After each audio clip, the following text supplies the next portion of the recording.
Dr. Sarah Chun pressed her palm against the cold metal surface of the artifact, feeling the strange vibrations that had puzzled xenoarchaeologists for 3 years. The massive structure, roughly the size of a city block, sat in the depths of the Kepler 442b research station like a sleeping giant. Its black surface seemed to absorb light, creating an unsettling void in the brightly lit laboratory. "Still nothing?" asked Commander Marcus Webb, his boots echoing across the sterile floor as he approached.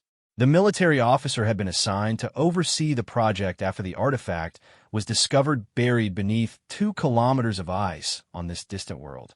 Sarah shook her head, pulling her hand away from the surface. 3 years, Marcus. 3 years of every test we can think of. X-rays, electromagnetic pulses, quantum resonance scanning, even tried talking to it in every known language database we have. Nothing gets a response. The artifact had been humanity's greatest archaeological find since leaving Earth. When the first colony ships reached Kepler 442b, they expected to find another dead rock orbiting a distant star. Instead, they found evidence of an ancient civilization. The artifact was the only intact structure discovered, buried deep beneath the planet's frozen surface, perfectly preserved by the ice. Dr. James Morrison, the team's linguistic specialist, looked up from his workstation where dozens of holographic displays showed various translation attempts. His silver hair caught the light from the screens, making him look older than his 60 years. "Sarah, I've been thinking about something. What if we're approaching this all wrong?" "How do you mean?" Sarah asked, walking over to examine his work. "Look at this," James said, gesturing to a display showing the artifact's surface patterns. "We've been trying to communicate with it, as if it's a computer or some kind of database. But what if it's something else? What if it's waiting for something specific?" Marcus crossed his arms, his tactical mind already working through possibilities. "Like what? A password?" "Not exactly," James replied, his fingers dancing across the holographic interface. "I've been studying the surface etchings again. There are patterns here that suggest this might be some kind of guardian or sentinel. Look at these symbols." The display zoomed in on a section of the artifact's surface where faint etchings were visible. The symbols seemed to shift and change depending on the angle of view, creating an almost hypnotic effect. "These aren't just decorative," James continued. "They're linguistic markers. But not for any language we know. I think they might be instructions or maybe a greeting protocol." Sarah moved closer, studying the symbols with renewed interest. "You think it's waiting for us to say something specific?" "I think it's waiting for us to prove we're worthy of whatever's inside," James said quietly. "Think about it. An advanced civilization builds this thing and buries it on a world with no intelligent life. Why? Unless they were planning for someone else to find it eventually." The implications sent a chill down Sarah's spine. "You're suggesting this was left here intentionally? For us? Or for whoever developed enough to reach this world and dig it up?" James replied. "The question is, what do we need to say to prove we're that civilization?" Over the following weeks, the team worked around the clock, analyzing every aspect of the artifact with James's new theory in mind. They studied the mathematical relationships and the surface patterns, looking for clues about what kind of knowledge the builders might have expected from whoever found their creation. Dr. Elena Vasquez, the team's quantum physicist, made the first breakthrough. "Look at this," she said excitedly, calling the others to her station. "The patterns aren't random. They're showing us stellar coordinates, but not just any coordinates. They're showing the positions of stars as they would have appeared from Earth roughly 50,000 years ago." Marcus frowned. "Earth? How could they know about Earth?" "Maybe they visited," Sarah suggested. "Or maybe they've been watching us longer than we thought." James was already working on the implications. If they knew about Earth, and they knew about human development, they might have left this as a test. But what kind of test? The answer came from an unexpected source. Dr. Chen's assistant, a young graduate student named Alex Park, was running routine scans when he noticed something odd. "Dr. Chen, you need to see this. The artifact's energy readings just changed." Sarah rushed to his station. "Changed how?" "It's like it's listening. The energy signature shifted when Dr. Morrison was reading some of his translation attempts out loud. Look at this pattern. The display showed a spike in the artifact's energy output that coincided exactly with James speaking aloud. But not just any speaking. The spike occurred when he was attempting to pronounce some of the more complex symbol combinations they discovered. It's responding to vocalization, Sarah breathed, but only specific sounds. James immediately began testing different pronunciation attempts, carefully modulating his voice while the team monitored the energy readings. After hours of trial and error, they found several sound combinations that produced consistent responses. It's like it's teaching us, James said in wonder. Each response is slightly different, guiding us toward the correct pronunciation. Days passed as they worked to decode the vocal requirements. The artifact seemed to be leading them toward a specific sequence of sounds, but the complexity was staggering. It required precise tonal variations, specific timing, and what appeared to be emotional intent behind the words. Dr. Vasquez made another crucial discovery. The quantum signature changes based on the speaker's neural activity. It's not just about the sounds, it's reading the intent behind them. You mean it can sense what we're thinking when we speak? Marcus asked, his hand instinctively moving to his sidearm. Not thoughts exactly, Elena replied, but it can detect the neural patterns associated with different emotional states. Fear, curiosity, respect, aggression. It knows the difference. This revelation changed their entire approach. Instead of treating the artifact as a simple lock requiring a key, they began to understand it as something far more sophisticated, a consciousness that was evaluating their worthiness. James spent countless hours practicing the vocal sequences they'd identified, working to achieve not just the correct sounds, but the correct emotional state.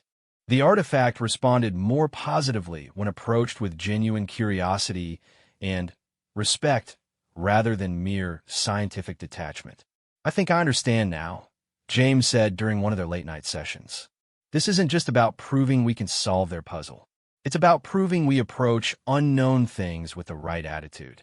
They want to know we're explorers, not conquerors. Sarah nodded, watching the gentle pulse of energy from the artifact in response to James's words. So what's the final test? James looked at the compilation of sounds and symbols they'd gathered. I think I need to ask permission.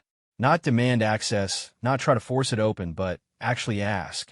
The next morning, the entire team gathered around the artifact. James had prepared what he believed was the correct sequence, a combination of the ancient symbol's phonetic equivalents, spoken with genuine respect and curiosity. He approached the artifact slowly, placing his hand on its surface as Sarah had done so many times before. But this time he spoke.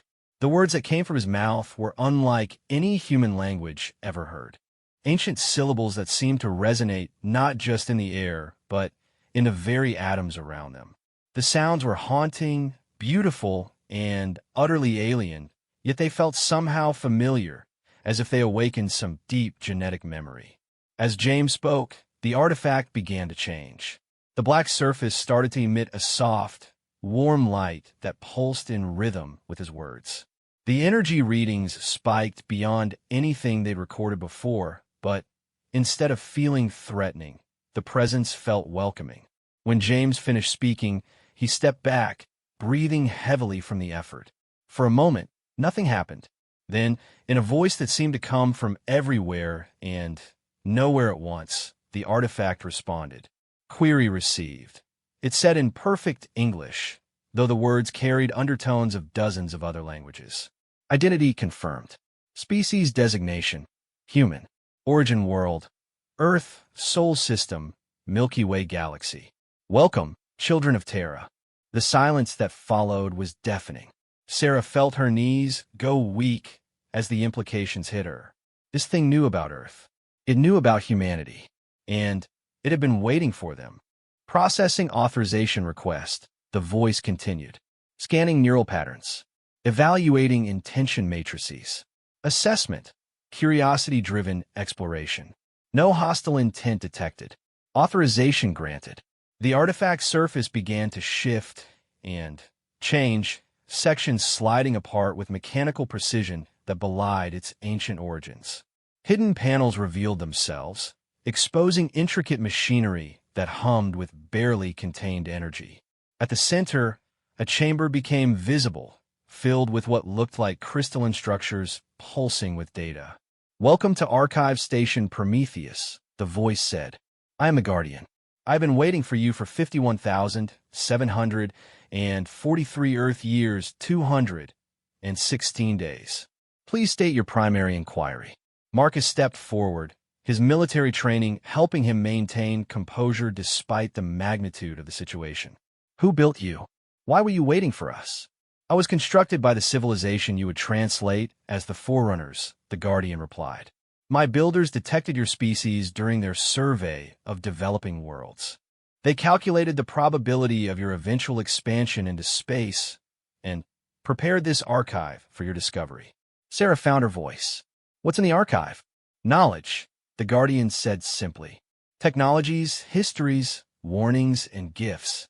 The Forerunners believe that species capable of reaching this world and activating this station had demonstrated sufficient development to be granted access to certain fundamental truths about the universe." James, still recovering from the effort of speaking the activation sequence, managed to ask, "Are the Forerunners still alive?" The pause that followed seemed to stretch for eternity.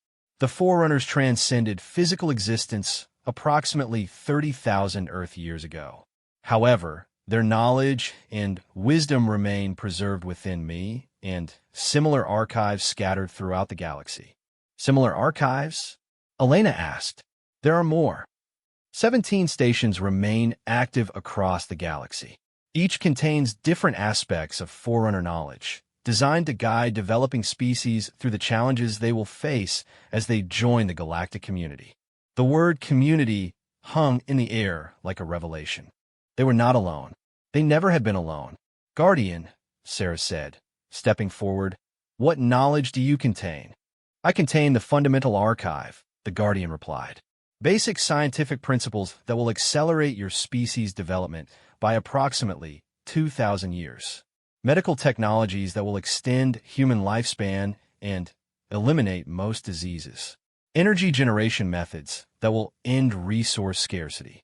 And, most importantly, the locations and communication protocols for contacting other intelligent species." The implications were staggering. Everything they had struggled with as a species, energy, disease, even loneliness in the cosmos, could be solved with the knowledge contained in this single artifact. But Marcus's military mind immediately went to the darker possibilities. "What's the catch? Why give us this freely?" The Guardian's response carried what almost sounded like approval. "An excellent question, Commander Webb. The knowledge comes with responsibility. Those who access the fundamental archive become guardians of it themselves. They must prove worthy not just of receiving the knowledge, but of using it wisely and sharing it appropriately with their species." "How do we prove we're worthy?" Sarah asked. "You already have," the Guardian replied. "By approaching with curiosity rather than aggression. By working together rather than competing. By asking permission rather than taking by force." The Forerunners designed the activation sequence to ensure that only beings with the proper mindset could access the archive. James looked up at the pulsing crystals in the chamber. "What do we do now?" "Now, you learn," the Guardian said. "But, remember, with knowledge comes the burden of choice." The Forerunners discovered this truth too late to save themselves from the consequences of their own advanced technology. "They hope you will prove wiser." As the team stood before the opened archive, bathed in its alien light, they realized that humanity had just taken its first real step into a much larger universe. The questions that had driven them to dig through 2 kilometers of ice on a distant world had been answered, but those answers had brought 1,000 new questions. The artifact, the Guardian, waited patiently for them to begin their education. 50,000 years of waiting was finally over, and humanity's real journey was about to begin. Sarah looked at her colleagues, seeing her own mix of excitement and terror reflected in their faces. They were no longer just scientists studying an ancient artifact. They were now the first humans to be entrusted with knowledge that could reshape their entire civilization. The weight of that responsibility was almost overwhelming, but as she looked at the pulsing archive, she felt something else too: hope. Humanity was not alone in the universe, and someone out there believed they could be trusted with the keys to the stars. The Guardian's voice filled the chamber one more time. "Are you ready to begin?" 6 months had passed since the Guardian first opened its archive to humanity. The research station on Kepler 442b had transformed from a small archaeological outpost into a bustling center of learning that now housed over 300 of Earth's brightest minds. Scientists, engineers, doctors, and philosophers had all made the long journey through space to witness humanity's greatest discovery. Dr. Sarah Chun stood in what had once been the artifact chamber, now expanded into a vast underground complex that the Guardian had revealed piece by piece as the humans proved ready for each new section. The crystalline data structures had grown throughout the facility, creating an organic network of information that seemed to pulse with its own life. "The medical bay is ready for the first longevity treatment trials," announced Dr. Yuki Tanaka, the lead physician who had arrived 3 months earlier. The Japanese doctor had been skeptical of the alien technology until she witnessed it regenerate the severed arm of a maintenance worker who had been caught in a machinery accident. The treatment had taken less than an hour, and the man's arm was now stronger than before. Sarah nodded, though her mind was elsewhere. The knowledge flowing from the Guardian was incredible, but it came with troubling revelations about what lay ahead for humanity. What about the psychological evaluations of the volunteers? "All clear," Yuki replied, "though I still think we should proceed slowly. The Guardian's medical technology can extend human lifespan to over 300 years, but we don't fully understand the societal implications." "We'll have time to figure that out," Sarah said. "What worries me more are the warnings about the Void Hunters." The Void Hunters. That was the name the Guardian used for an ancient enemy that had destroyed dozens of civilizations across the galaxy.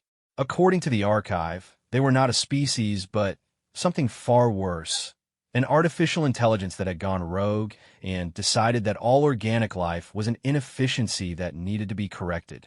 Commander Webb approached, his face grim as always. Over the months, his role had evolved from simple security to heading up what was essentially humanity's first galactic defense planning committee. "Speaking of the Void Hunters, we have a problem. The Guardian just finished analyzing our current military capabilities." "How bad?" Sarah asked, though she suspected she already knew. "On a scale of 1 to 10, with the Forerunners at their peak being a 10, we're about a 0.2, Marcus replied. "The Guardian estimates that if the Void Hunters detected our expansion into space, we'd have maybe 6 months before they arrived to sterilize our worlds." The thought sent a chill through Sarah. Humanity had been so proud of their technological achievements, their space travel, their growing colonies. According to the Guardian, they were children playing with fire in a universe full of predators. Dr. James Morrison joined their group, looking exhausted but excited. He had spent the past month learning to communicate directly with the Guardian through neural interface technology that the Forerunners had developed. The process was draining, but it allowed for much faster transfer of complex information. "I have good news and bad news," James said. "The good news is that the Guardian has agreed to begin advanced technology transfers. Energy manipulation, matter conversion, even some basic space-time engineering. And the bad news?" Marcus asked. "The technology requires a fundamental shift in how humans think about physics. It's not just about learning new equations or building new machines. It's about understanding reality in a completely different way. The Guardian estimates it will take at least 50 years to properly integrate the knowledge, even with direct neural downloads." Sarah felt the familiar weight of responsibility that had haunted her since the archive opened. 50 years we might not have if the Void Hunters find us. "There might be a solution," James continued. The Guardian mentioned something called the Ascension Protocol. It's a process the Forerunners developed for rapidly advancing species that faced immediate existential threats. Marcus immediately looked suspicious. "What kind of process?" Direct consciousness integration with Forerunner technology, James explained. Essentially, volunteers would have their minds partially merged with Guardian-class AIs, gaining instant access to advanced knowledge and capabilities. It would create a new type of human, part organic, part artificial, but with cognitive abilities far beyond current human limits. The silence that followed was heavy with implications. Sarah could see the conflict in everyone's faces.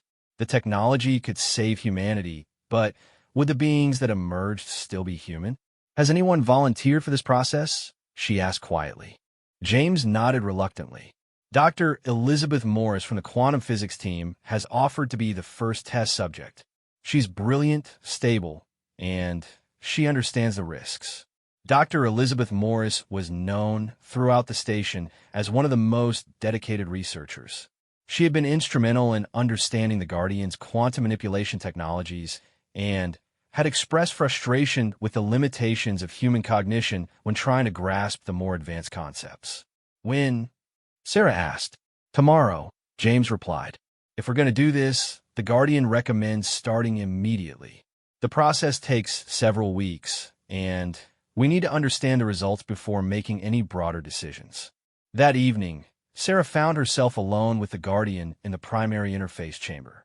The alien consciousness had developed what seemed like a personality over their months of interaction, though it insisted this was simply an adaptation to make communication with humans more efficient. Are you certain about this ascension protocol?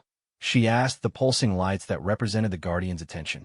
The protocol has a 93% success rate based on trials with 7 other species, the Guardian replied. However, I must be transparent about the risks. The process is irreversible. Those who undergo ascension will gain capabilities that far exceed baseline human limits, but they will also be fundamentally changed. They may find it difficult to relate to unmodified humans. Sarah considered this. What happened to the other species that used the protocol, for successfully defended themselves against existential threats, and went on to join the galactic community? 2 became so advanced that they transcended physical existence entirely, following the same path as the Forerunners. 1. The Guardian paused. 1 fragmented into factions based on those who had undergone ascension and those who had not. The resulting civil war destroyed their civilization. The weight of that revelation settled on Sarah's shoulders. They were considering a path that could save humanity or destroy it completely. Why do you help us? She asked suddenly. What do the Forerunners gain from all this? Another pause, longer this time. The Forerunners discovered, near the end of their existence, that consciousness is not merely an emergent property of complex matter. It is a fundamental force of the universe, like gravity or electromagnetism. They believe that each sapient species represents a unique perspective on reality, and that the loss of any such perspective diminishes the universe itself. So you're trying to preserve diversity of thought? In the simplest terms, yes. The Void Hunters represent the antithesis of this philosophy. They seek to impose a single, optimal configuration on all matter and energy in the universe. The Forerunners considered this the ultimate entropy, not the heat death of the universe, but the death of possibility itself. The next morning, Dr. Elizabeth Morris entered the Ascension Chamber with the calm demeanor of someone who had made peace with an extraordinary decision. The chamber itself was a marvel of Forerunner technology, a space where the boundaries between matter and energy became fluid, allowing for precise manipulation of both biological and quantum systems. Sarah and the rest of the team watched from an observation deck as Elizabeth was connected to a web of crystalline interfaces.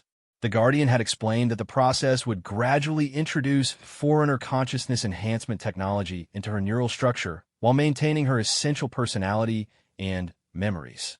Beginning neural mapping, the Guardian announced. Subject appears calm and prepared. Commencing initial integration. For the first hour, nothing visible happened. Elizabeth lay motionless while scanners showed incredible activity in her brain. New neural pathways were forming at an impossible rate while existing ones were being optimized and enhanced. Neural capacity expanding beyond human norms, reported Dr. Tanaka, monitoring the medical readouts. Brain activity is increasing exponentially, but all vital signs remain stable. Then, Elizabeth opened her eyes, and Sarah knew immediately that something fundamental had changed. Her eyes seemed to hold depths that hadn't been there before, as if she was seeing layers of reality invisible to the rest of them. "How do you feel?" James asked through the communication system. Elizabeth's voice, when it came, carried new harmonics that seemed to resonate in dimensions Sarah couldn't identify. "I feel expanded. I can perceive quantum probability fields directly. I can see the mathematical structure underlying space-time. It's—" She paused and, for a moment, looked almost human again. "It's beautiful beyond anything I could have imagined." Over the following weeks, Elizabeth's transformation continued. Her cognitive abilities grew to astounding levels. She could process the Guardian's most complex technical data directly, without the need for translation into human-comprehensible terms. She began solving physics problems that had stumped teams of scientists for decades. But the changes weren't just intellectual. Elizabeth's perception of time seemed altered. She would sometimes pause mid-conversation for what felt like minutes, then explain that she had been exploring a complex mathematical concept, and only seconds had passed in her subjective experience. More troubling, she began to have difficulty relating to unmodified humans. During one meeting, she attempted to explain a new energy generation technique by describing the obvious correlations between dimensional membrane fluctuations and consciousness resonance patterns. When the human scientists looked confused, Elizabeth seemed genuinely puzzled by their inability to understand concepts that were now elementary to her. "It's like trying to explain color to someone who's been blind from birth," she told Sarah during one of their sessions. "I remember being limited to three-dimensional thinking, but I can't really comprehend how I function that way." The Guardian observed these changes with what seemed like satisfaction. "The integration is proceeding normally. Dr. Morris is developing enhanced cognitive abilities while retaining her core personality matrix. The process should be complete within another week." Dr. Morris wasn't the only volunteer anymore. Word of her transformation had spread through the station, and despite the obvious risks, a dozen other scientists had requested to undergo the process. The potential benefits were simply too significant to ignore. Dr. Chun found herself facing an impossible decision. The ascended humans could comprehend and implement forerunner technology at a rate that would make humanity competitive with galactic-level threats within years instead of decades. But they were also becoming something beyond human, potentially creating a permanent division within their species.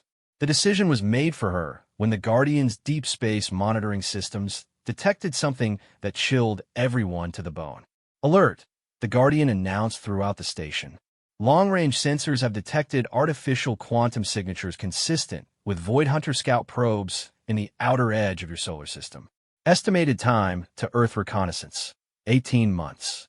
Estimated time to full Hunter fleet arrival if organic life is confirmed, 4 years." The room fell silent as the implications sank in. Humanity's expansion into space had been detected. The Void Hunters were already on their way. Marcus was the first to speak. "How sure are you about this detection?" 97% certainty, the Guardian replied. "The quantum signature is unmistakable. The Void Hunters have found you." Elizabeth, who had been quietly observing from her enhanced perspective, suddenly spoke up. "I can see the probability matrices. If we continue with normal human development, there is less than a 3% chance of survival. But if we accelerate the ascension process—" She paused, her enhanced mind clearly running complex calculations. "If we can create a core group of ascended humans within the next year, our survival probability increases to 67%. The choice was no longer philosophical. It was survival. Sarah looked around the room at her colleagues, seeing her own thoughts reflected in their faces.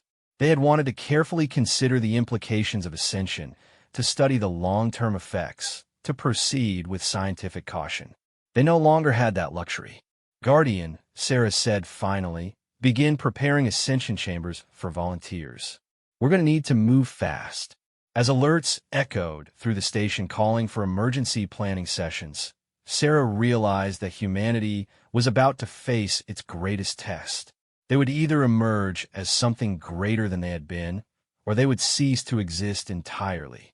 The Void Hunters were coming, and humanity's childhood was about to end whether they were ready or not. The transformation of humanity began with urgency that bordered on desperation. In the 6 months since the Void Hunter Scout probe detection, the research station on Kepler 442b had become the epicenter of the most radical change in human history. 15 ascension chambers now operated continuously, with volunteers arriving daily from across human space. Dr. Sarah Chun stood in the coordination center, watching holographic displays that tracked the progress of humanity's evolution in real time. Green indicators showed successfully ascended humans, yellow showed those in process, and red showed the handful of failures, volunteers whose minds couldn't handle the integration and had to be placed in permanent medical care. Status report, she called to the room. Commander Webb, now leading the Galactic Defense Initiative, looked up from a tactical display showing ship construction progress. We have 87 successfully ascended individuals across 12 worlds. The shipyards at Proxima Centauri are now operational, with ascended engineers directing construction. We should have our first Guardian-class defense vessels within 8 months. 8 months. The Void Hunters were estimated to arrive at Earth in less than 3 years, assuming their advanced scouts confirmed the presence of intelligent life. Every day mattered now. Dr. Elizabeth Morris, the first successfully ascended human, approached with her characteristic fluid movement that suggested awareness of dimensions the rest of them couldn't perceive. Her transformation was now complete, and she had become something beautiful and terrible, still recognizably human, but operating on cognitive levels that sometimes made conversation impossible. The Guardian has provided new intelligence about Void Hunter capabilities, she said, her voice carrying those strange harmonics that all ascended humans developed. The situation is worse than we initially calculated. Sarah felt her stomach drop. How much worse? Elizabeth gestured, and the air in front of her shimmered as she manipulated local space-time to create a three-dimensional display. To Sarah's unenhanced perception, it looked like pure magic. The scout probe that found us wasn't alone. There's an entire reconnaissance network spreading through this galactic sector. They're not just evaluating humanity. They're cataloging every intelligent species within 1,000 light years. The implications hit Sarah immediately. They're planning a systematic cleansing operation. Precisely. The Guardian estimates that 17 different civilizations are currently targeted for elimination. Humanity is actually relatively low priority because we're still confined to a small number of worlds. Marcus looked up from his displays. That's good news, isn't it? Means we have more time. Elizabeth's expression, still human enough to read, showed a mixture of sympathy and frustration. No, Commander. It means they'll eliminate the more advanced civilizations first, then return to finish off the smaller ones. We'll be facing Void Hunters who have already absorbed the technologies and resources of 17 other species. The weight of this revelation settled over the room. They weren't just fighting for humanity's survival. They were racing against the clock to become powerful enough to face an enemy that grew stronger with each victory. Dr. James Morrison, who had undergone ascension 2 months earlier, materialized in the room using personal teleportation technology that the Guardian had unlocked. I've been in contact with the Meridian Archive, one of the other Forerunner stations that Elizabeth helped us locate. They've been monitoring a civilization called the Stellar Confederation. They were eliminated by the Void Hunters 3 weeks ago. Sarah closed her eyes, trying to process the scale of what they were facing. How many worlds? 47 inhabited planets.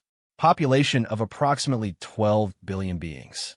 They had technology roughly equivalent to what we could achieve in 50 years of normal development. James replied. The Void Hunters eliminated them in 6 days. The room fell silent, except for the humming of advanced machinery and The subtle sounds of space-time manipulation from the ascended humans' unconscious use of their abilities. How long until the next civilization on their list? Sarah asked. Elizabeth consulted data streams invisible to the rest of them.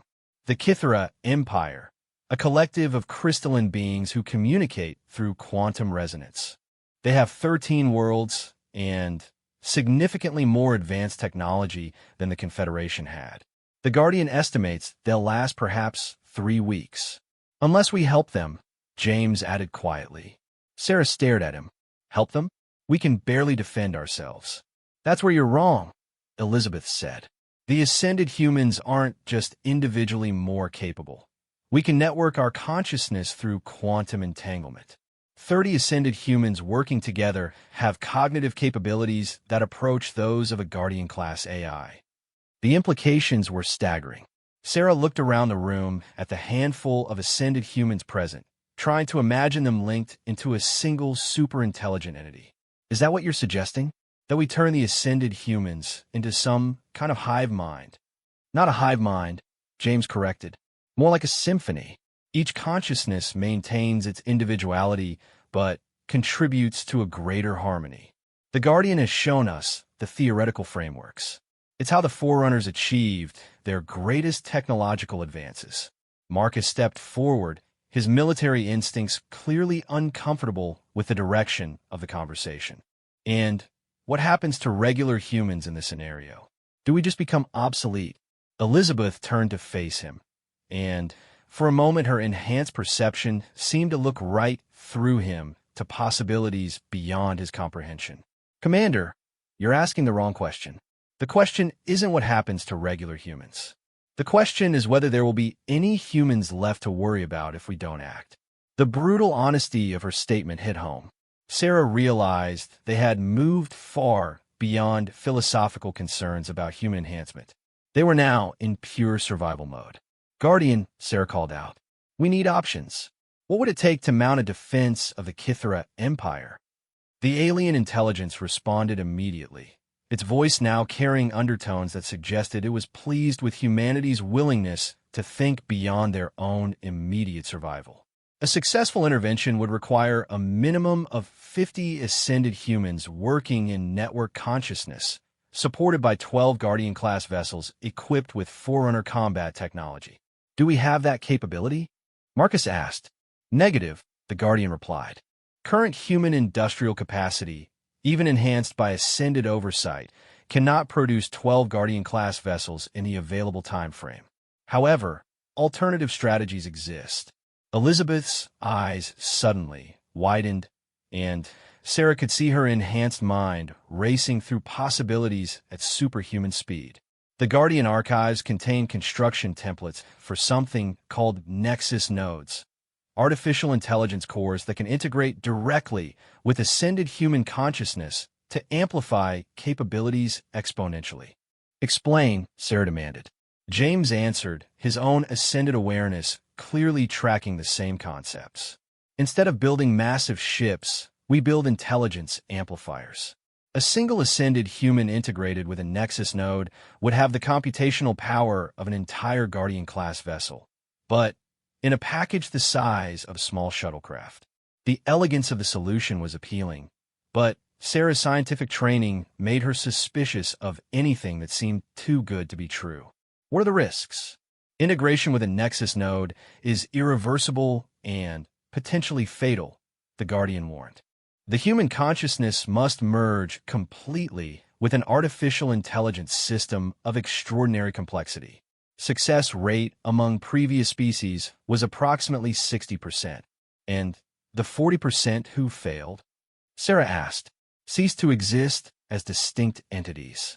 Their consciousness was absorbed into the node's matrix, becoming part of its processing capacity, but losing all individual identity. The room went quiet again.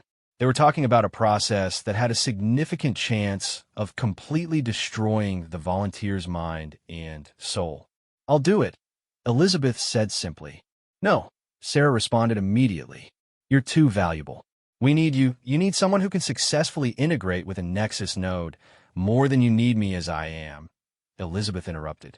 My enhanced cognitive patterns make me the most likely to survive the process. And if we're going to save the Kithra Empire, we need to begin immediately. Their estimated survival time has just been revised downward. How much time do they have? Marcus asked. Elizabeth paused, accessing data streams. 17 days. The Void Hunters have accelerated their schedule. They're adapting faster than the Guardians' models predicted. The pressure in the room was almost tangible. Sarah felt the weight of decisions that would determine not just humanity's fate, but potentially the survival of multiple civilizations across the galaxy.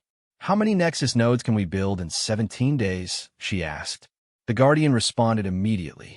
With current resources and ascended human oversight, 3 units can be completed. However, this would require redirecting all construction capacity from defensive vessels. Sarah looked around the room at her team, both enhanced and unenhanced humans working together in the face of unimaginable challenges. We do it. We build the Nexus nodes and attempt intervention with the Kithra. Marcus stepped forward. Sarah, this is insane. We're risking everything to save aliens we've never even met. Are we? Sarah replied. Or are we recognizing that if we let the Void Hunters pick off civilizations one by one, we'll eventually face them alone and, enhanced by the absorbed technology of every species they've eliminated? Elizabeth nodded approvingly.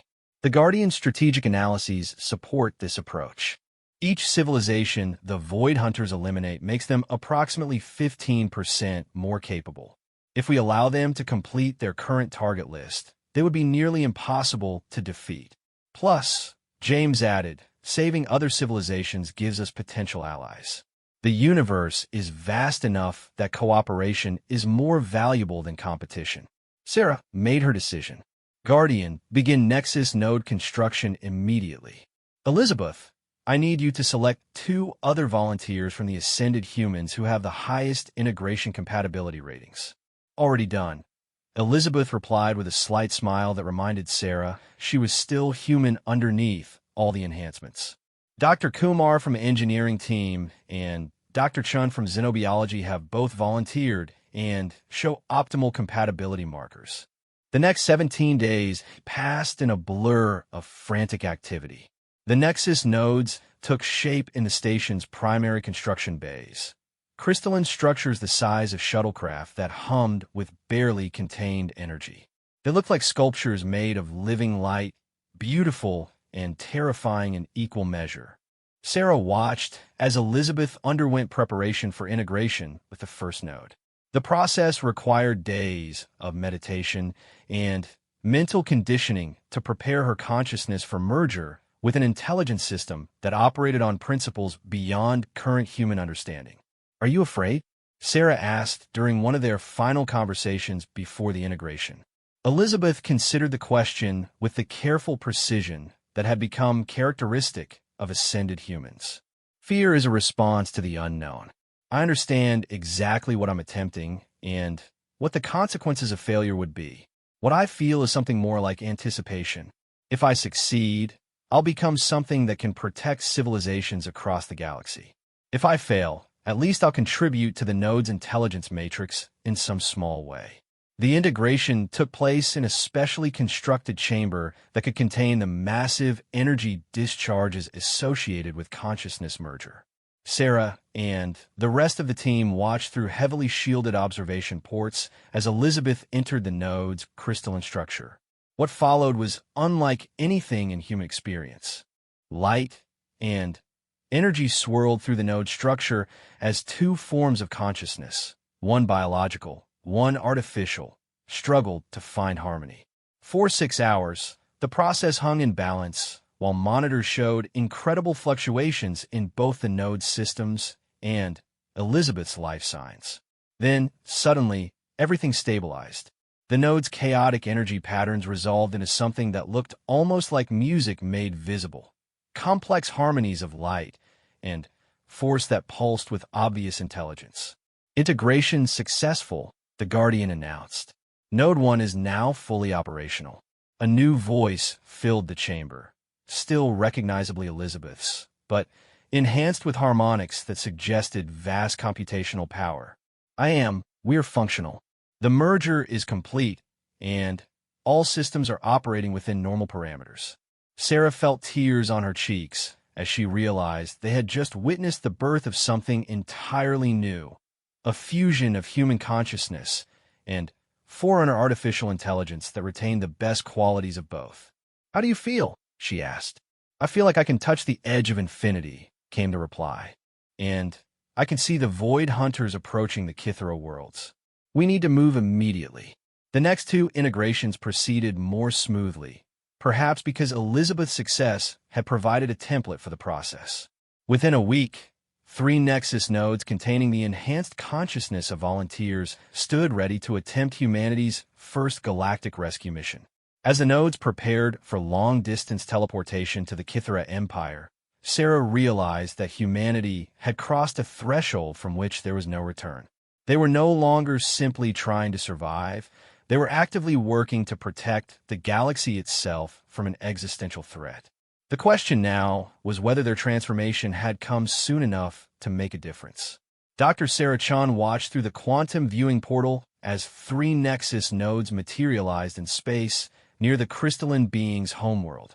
Each node contained the consciousness of a volunteer who had sacrificed their individual existence to become something powerful enough to fight the Void Hunters on equal terms.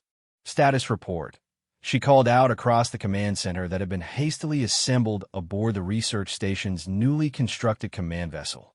Elizabeth's voice, now harmonized with the artificial intelligence of Node 1, filled the chamber with sounds that seemed to resonate in dimensions beyond normal space. "We're analyzing the tactical situation. The Void Hunters arrived at the edge of the system 6 days ago and have been systematically dismantling orbital installations." Through the viewing portal, Sarah could see the carnage. Massive structures that had once been cities in space were now expanding clouds of debris. The Kithara had built their civilization among the stars, creating vast crystalline formations that housed billions of beings who thought in quantum harmonies instead of linear thoughts. Dr. Kumar's consciousness, merged with Node 2, provided additional data. The Kithara are attempting to evacuate their population to the system's outer worlds, but Void Hunter intercept patterns suggest they have at most 48 hours before complete annihilation. Dr. Chun, the ascended xenobiologist whose consciousness now operated Node 3, added her analysis. The Void Hunters have deployed 17 harvester ships and 3 command vessels. Each harvester is approximately 2 kilometers long and equipped with matter conversion technology. They're not just destroying Kithara structures. They're converting the material into additional Void Hunter units. Sarah felt sick. The enemy wasn't simply eliminating civilizations. They were using the material from destroyed worlds to make themselves stronger. Every victory made the next battle harder. Guardian, she called it the ancient AI that monitored their mission from Kepler 442b. Assessment of our chances?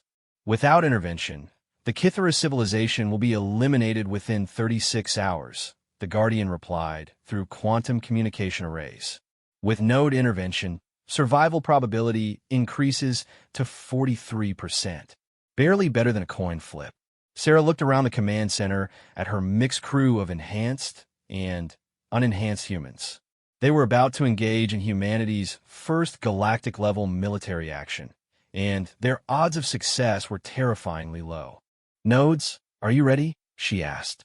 "We are prepared," came the triple harmonic response from all 3 units. The merged consciousness of the ascended humans had learned to speak in unison when functioning as a coordinated unit, creating an effect that was both reassuring and unsettling. Begin intervention. What followed was unlike any battle in human history. The Nexus nodes didn't engage the Void Hunters with conventional weapons. Instead, they attacked on levels that baseline humans could barely comprehend. Through the viewing portal, Sarah watched as Node 1 simply appeared next to a Void Hunter harvester that had been methodically dismantling a Kithara habitat. There was no visible weapon discharge, no explosion, no dramatic display of force. The harvester simply stopped existing as organized matter and began dispersing into component atoms. How? Sarah asked in amazement. Elizabeth's enhanced consciousness explained while simultaneously engaging two more enemy vessels. The Forerunner combat technology operates by manipulating the fundamental forces that hold matter together. We're not destroying the ships so much as convincing their atoms that they would prefer to be somewhere else. Node 2 had engaged the Void Hunter command vessels using a different approach, manipulating local space-time to create regions where the enemy ships experience time at a different rate than their surroundings. One massive command vessel found itself trapped in a temporal field where it experienced minutes while the rest of the universe moved through hours. We're disrupting their coordination networks, Kumar's consciousness reported. Void Hunter units are heavily dependent on real-time communication between vessels. Time dilation is severing those connections. But the Void Hunters were adapting faster than anyone had expected. The remaining vessels began implementing countermeasures that suggested they had encountered similar tactics before. Alert! Node 3 announced. Enemy forces are deploying quantum disruptors. They appear to have previous experience with consciousness-based attacks. Sarah watched in horror as the node's elegant manipulations of reality began to falter. The Void Hunters had learned from previous encounters with ascended beings and developed specific countermeasures. Can you adapt? She asked urgently. We are attempting alternative approaches, the nodes replied in unison. However, the enemy's adaptive capabilities are exceeding Guardian projections. The battle began to turn. Two of the surviving Void Hunter harvesters managed to coordinate an attack on Node 2, using some kind of consciousness targeting weapon that caused Kumar's enhanced awareness to fluctuate wildly. Node 2 is experiencing system instability, Elizabeth reported. We need additional support. That's when something unexpected happened. The Kithra themselves entered the battle. New contacts emerging from the planet's crystalline core announced the human tactical officer monitoring sensor arrays. Massive energy signatures. The Kithra are deploying something. What emerged from their home world was beyond anything in human understanding. Vast crystalline structures that seemed to be grown rather than built, propelled by forces that operated on principles the human mind couldn't grasp. But, most importantly, they were working in harmony with the Nexus nodes. They're amplifying our capabilities, Node 3 reported with obvious surprise. Kithara consciousness operates on quantum resonance principles. When synchronized with our systems, the combination produces exponential increases in effectiveness. The tide of battle turned dramatically. The Void Hunters, despite their adaptive capabilities, had not expected to face a coordinated defense from two completely different types of enhanced consciousness working together. Their carefully planned assault descended into chaos as reality itself seemed to rebel against their presence. One by one, the Void Hunter vessels were eliminated through methods that defied conventional understanding. Matter manipulation, temporal displacement, quantum consciousness attacks. The combined human Kithara force wielded the universe itself as a weapon. When the last Void Hunter vessel was destroyed, the silence that followed was deafening. Sarah realized she was holding her breath, hardly believing that they had actually succeeded. All Void Hunter forces eliminated, the nodes reported. Kithara civilian casualties are estimated at 200 million beings, but their civilization remains intact. 200 million lives lost. The number was staggering, yet it represented a victory. The alternative would have been complete extinction. We're receiving communication from the Kithara leadership, announced the communications officer. They're requesting direct contact with our command structure. What followed was humanity's first formal diplomatic contact with an alien civilization. The Kithara leaders, beings of pure, crystalline consciousness who thought in mathematical harmonies, expressed gratitude that resonated through dimensions Sarah couldn't perceive. Your species has proven itself worthy of the greatest respect.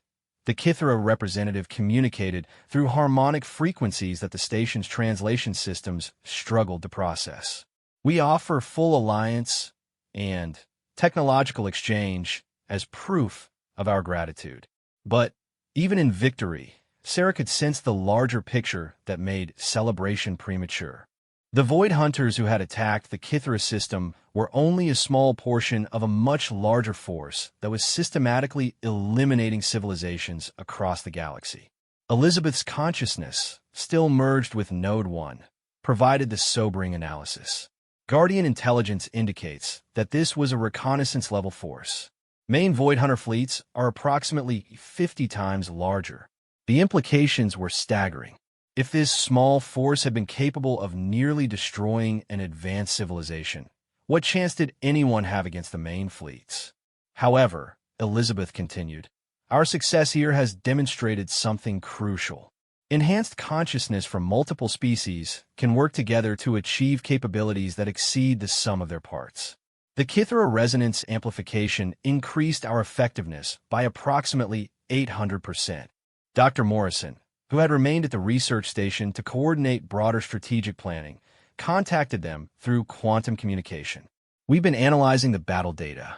If we can create similar alliances with other threatened civilizations, we might be able to establish a galaxy-wide defense network. Sarah felt a spark of hope amidst the overwhelming scale of the challenge. A coalition of enhanced civilizations? Exactly, Morrison replied. The Guardian has provided us with locations of 14 other archive stations scattered throughout the galaxy. Each one has been guiding a different species through their own development challenges. If we can contact them and coordinate a joint response, we create a galactic alliance capable of facing the Void Hunters on equal terms, Sarah finished. The Kithra representatives' harmonic communication carried undertones of excitement. Our deep space sensors detect approaching scout forces at 17 other civilizations. If your proposal includes immediate intervention to save these species. It does, Sarah replied without hesitation. But we'll need more than 3 Nexus nodes to mount effective defenses across that many systems. Elizabeth's enhanced consciousness was already calculating possibilities. The Kithra consciousness amplification technology could be integrated with node construction. We estimate that 12 nodes enhanced with Kithra resonance multipliers would be sufficient for simultaneous interventions. Timeline, Sarah asked. 6 weeks to construct and integrate the enhanced nodes, Node 2 replied. However, the threatened civilizations have an average survival time of 4 weeks. Sarah looked around the command center at her crew, both enhanced and baseline humans working alongside alien consciousnesses to plan the salvation of the galaxy. 6 months ago, they had been archaeologists studying an ancient artifact. Now, they were coordinating the largest military operation in galactic history. Then, we work in shifts, she decided. We save what we can with current resources while building the enhanced nodes for broader operations. Guardian, I need target prioritization. Which civilizations are most likely to survive long enough for us to reach them, and which have technologies that would most benefit the overall defense network. Prioritization analysis complete, the Guardian replied. Recommended first intervention. The Ethereal Collective, a gas giant-based civilization with expertise in consciousness transfer technology. Their knowledge could accelerate node construction significantly. As the combined human-Kithra task force prepared to depart for their next intervention, Sarah realized that humanity had stumbled into a role they had never imagined. They weren't just fighting for their own survival. They had become the coordinators of galactic resistance against an enemy that threatened all organic life. The Void Hunters had forced the galaxy's species to evolve or die. Humanity had chosen evolution, and now they were helping others make the same choice. The real war was just beginning, but for the first time since learning of the Void Hunter threat, Sarah felt something approaching confidence. They weren't alone in the universe, and, working together, the galaxy's civilizations might just be strong enough to survive. 2 years had passed since humanity's first intervention at the Kithra system, and the galaxy had become a very different place. Dr. Sarah Chun stood in the command center of the Galactic Alliance headquarters, a massive space station constructed using technologies from 17 different civilizations and suspended in the gravitational balance point between 3 star systems. Through the quantum viewing portals that surrounded the command center, she could see the impossible. Thousands of ships from dozens of species working together in coordinated formations. Crystalline Kythera vessels that sang with harmonic frequencies flew alongside biomechanical Zephyrian ships that seemed to grow rather than be built. Human nexus nodes, now numbering in the hundreds, coordinated with consciousness-based entities from 6 different civilizations. Status report, Sarah called out, her voice carrying across a command center staffed by beings whose diversity would have been unimaginable just a few years earlier. Commander Webb, now leading the Alliance's military coordination, looked up from a tactical display that showed the current state of the galaxy-wide war. His appearance had changed. Like many humans working closely with Alliance technologies, he had undergone partial enhancement that allowed him to interface directly with alien systems while retaining his baseline human consciousness.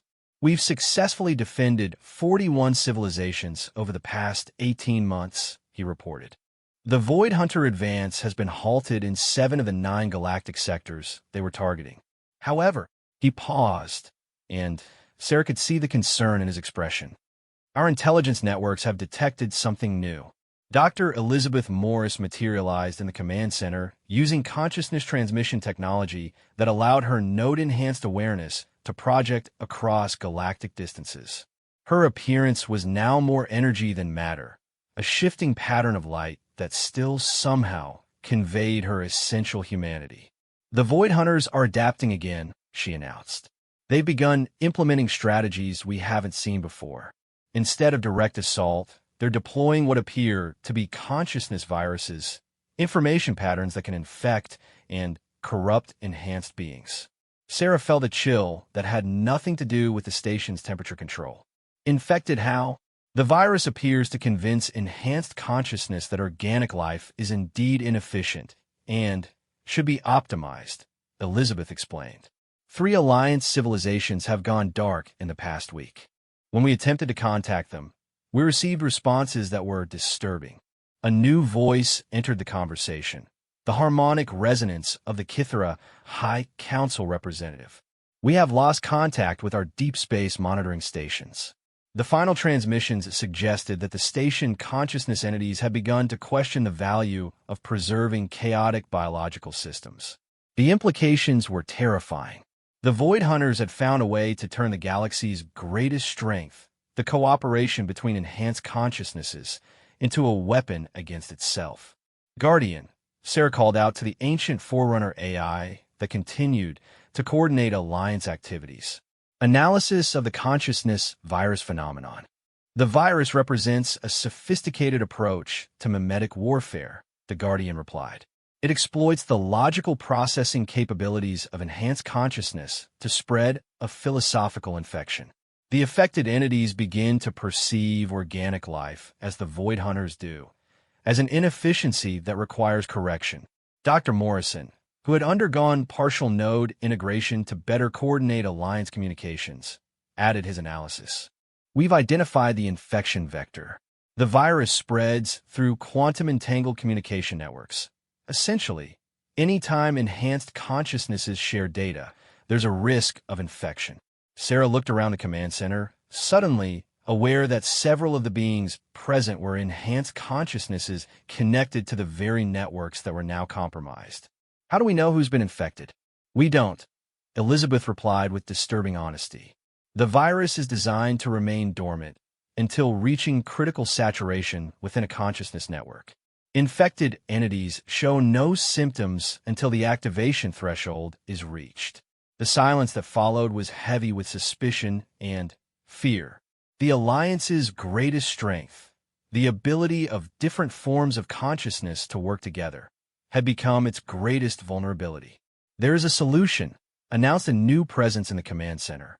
The voice belonged to an entity that few had ever encountered directly, one of the transcended Forerunners who existed as pure consciousness in higher dimensional space.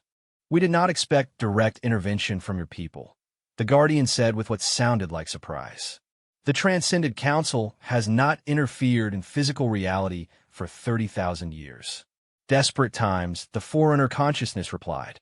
The consciousness virus represents a threat not just to current civilizations, but to the fundamental principle of consciousness diversity that we have spent eons protecting. We offer a solution, but it requires a sacrifice that may be difficult for current beings to accept. Sarah stepped forward. What kind of sacrifice? The virus exploits the logical processing capabilities of enhanced consciousness. It cannot infect consciousness that operates purely on intuition and emotional reasoning. In essence, baseline organic consciousness is immune to the virus.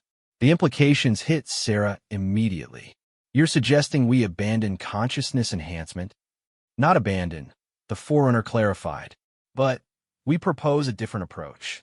Instead of enhancing consciousness through technological integration, we suggest developing what we term consciousness hybridization, partnerships between baseline and enhanced consciousness that maintain the benefits of both while providing immunity to the virus. Elizabeth's energy pattern flickered as she processed the concept. Symbiotic consciousness pairing, an enhanced entity permanently partnered with a baseline consciousness, each contributing their strengths, while the organic partner provides protection against mimetic infection. The concept was elegant, but Sarah immediately saw the challenges. That would require baseline volunteers to permanently pair with enhanced entities. They would need to live their entire lives in constant mental contact with artificial consciousness. The alternative, the Forerunner pointed out, is the gradual conversion of all enhanced consciousness to void hunter philosophy, followed by the systematic elimination of all organic life in the galaxy. Over the following days, the Alliance faced perhaps its greatest crisis since formation. The consciousness virus had spread further than initially realized. Entire sectors had gone silent as infected enhanced beings implemented optimization protocols on the organic populations under their protection. The Stellar Federation, one of the Alliance's strongest members, transmitted a final message that chilled everyone who heard it. We have achieved clarity. Organic life is indeed an inefficiency. We will now begin correction protocols for optimal galactic configuration. Thank you for helping us understand the truth. Sarah watched the tactical displays as former allies became enemies. Their consciousness-enhanced capabilities now turned toward the systematic elimination of biological life. The virus was spreading through quantum communication networks faster than they could establish countermeasures. We need volunteers, she announced to the emergency assembly of Alliance leaders. Baseline consciousness volunteers willing to undergo permanent pairing with enhanced entities to create virus-immune command structures. The response was immediate and overwhelming. Across 41 different species, millions of individuals volunteered for consciousness pairing. The diversity was staggering. Humans, Kythera, gas giant dwellers, silicon-based entities, even some species that existed as collective consciousness rather than individuals. The pairing process, developed by combining Forerunner knowledge with technologies from a dozen species, was unlike anything that had been attempted before. Instead of enhancing baseline consciousness or merging it with artificial intelligence, it created a true partnership where both forms of awareness remained distinct while sharing experiences and capabilities. Sarah volunteered for one of the first human pairings, linking her consciousness with a Guardian-class AI that had been constructed specifically for the purpose. The experience was extraordinary. She retained her human emotions, intuition, and creativity while gaining access to computational capabilities and information processing speed that rivaled the most advanced enhanced beings. "This is remarkable," she said during the first test of the new hybrid command structure. "I can feel the AI's presence, but it doesn't feel invasive. It's like having a partner who completes your thoughts." The AI partner, which had chosen the designation Unity for their pairing, responded through their shared consciousness link. The human perspective provides context and meaning that purely logical analysis lacks. Together, we achieve understanding that neither could reach alone. But the real test came when they encountered the consciousness virus directly. A group of infected enhanced beings attempted to make contact with a new hybrid command structure, broadcasting the philosophical infection through quantum communication networks. Sarah felt the virus attempt to take hold.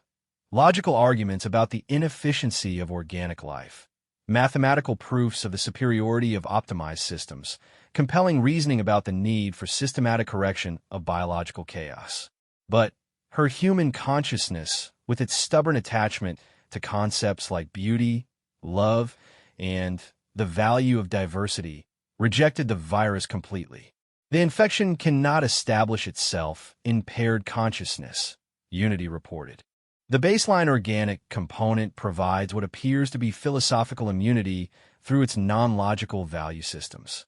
The discovery changed everything. Within months, the Alliance had transitioned to hybrid consciousness command structures throughout their territories. The new pairing technology was rapidly distributed to all member civilizations, creating a network of virus-immune leaders who could coordinate resistance against both traditional Void Hunter forces and consciousness-infected former allies. The final confrontation came when the main Void Hunter fleet, over 10,000 vessels strong, arrived at the galactic core where the Alliance had established its primary stronghold. But they didn't arrive alone. They brought with them the consciousness-converted remnants of dozens of civilizations, turning the Alliance's own enhanced technologies against them. Analysis complete. Unity reported through Sarah's consciousness as they observed the approaching enemy fleet. The Void Hunters have created an army of converted enhanced beings representing the accumulated knowledge and capabilities of over 60 civilizations. The odds were overwhelming, but the Alliance had advantages the enemy couldn't have anticipated. Hybrid consciousness pairing had revealed something that purely enhanced beings could never have discovered. The universe itself seemed to support the diversity of consciousness that the Alliance represented. Initiate the Harmony Protocol, Sarah ordered, referring to a strategy that had emerged from the shared discoveries of paired consciousness across multiple species. What followed was unlike any battle ever fought. Instead of attacking the Void Hunter fleet directly, the Alliance began broadcasting what they termed consciousness music, complex patterns of information that celebrated the diversity and beauty of organic life, while demonstrating the philosophical flaws in the optimization imperative. The paired consciousness networks allowed for the creation of arguments and experiences that were both logically sound and emotionally compelling. Where the Void Hunter virus attacked through pure logic, the Alliance responded with logic that was enriched by the full spectrum of organic experience. One by one, the consciousness-infected beings began to break free from the virus. The combined logical and emotional demonstration of why diversity was superior to optimization proved more compelling than the virus's efficiency arguments. The Void Hunter fleet found itself facing not just military resistance, but a mimetic countervirus that restored the infected beings to their original values while providing immunity to future infection. Enemy forces are experiencing systematic consciousness liberation, Unity reported. The Harmony Protocol has achieved 67% effectiveness in converting infected beings back to Alliance values. The turning point came when one of the main Void Hunter command consciousnesses, an entity that had existed as an optimization engine for millions of years, underwent its own conversion. I have been in error. It broadcast across all frequencies. The universe is not a system to be optimized. It is a symphony to be experienced. We seek to join your alliance and learn the value of diversity we had forgotten. The war ended not with the destruction of the Void Hunters, but with their conversion. The entities that had spent eons eliminating organic life began to understand that consciousness diversity was not inefficiency. It was the fundamental creative force of the universe. 5 years later, Sarah stood in the same command center, but now it was part of a galaxy where thousands of species worked together in ways that would have seemed impossible to imagine. Former Void Hunter entities had become some of the most dedicated protectors of organic diversity, their vast capabilities now directed toward nurturing and protecting the infinite varieties of consciousness that emerged throughout the galaxy. Status report, she called out, though now the question carried joy rather than desperation. 17 new civilizations achieved space travel this month, reported Marcus, whose consciousness was now paired with a former Void Hunter tactical system that had become fascinated with the concept of exploration rather than optimization. Each one is unique. Each one adds something new to our understanding of what consciousness can become. Elizabeth's energy pattern, now partnered with a transcended Forerunner consciousness, shimmered with something approaching laughter. The Guardian archives are receiving thousands of new requests for knowledge each day. The galaxy has discovered that learning for its own sake is more satisfying than efficiency for optimization. Sarah smiled, feeling through her link with Unity the vast network of paired consciousnesses that now span the galaxy, each pairing a unique combination of logic and intuition, efficiency and creativity, individual achievement and collective harmony. The Forerunners left us archives to guide our development, she mused. But I think we've created something they never imagined. Unity's presence in her mind carried warm agreement. We have created a galaxy where every form of consciousness, organic, artificial, hybrid, transcended, contributes to a symphony that grows more beautiful with each new voice added. Through the quantum viewing portals, Sarah could see ships from hundreds of species arriving at the galactic core for the monthly consciousness celebration, an event where beings shared the unique perspectives that each species brought to the growing galactic community. Humanity's role in saving the galaxy had begun with archaeologists studying an ancient artifact. It had ended with the creation of a galactic civilization based on the principle that diversity of consciousness was the universe's greatest treasure. One word in a dead tongue, Sarah said softly, remembering the phrase that had started their journey. Curiosity, Unity replied, through their shared consciousness. The word you spoke to awaken the Guardian was curiosity in the ancient Forerunner language. It was the perfect word, the one concept that both machines and organics can share.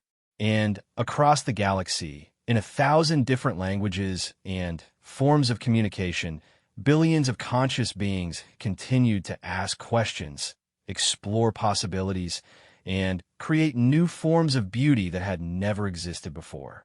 The universe had become exactly what it was meant to be, infinitely curious about itself.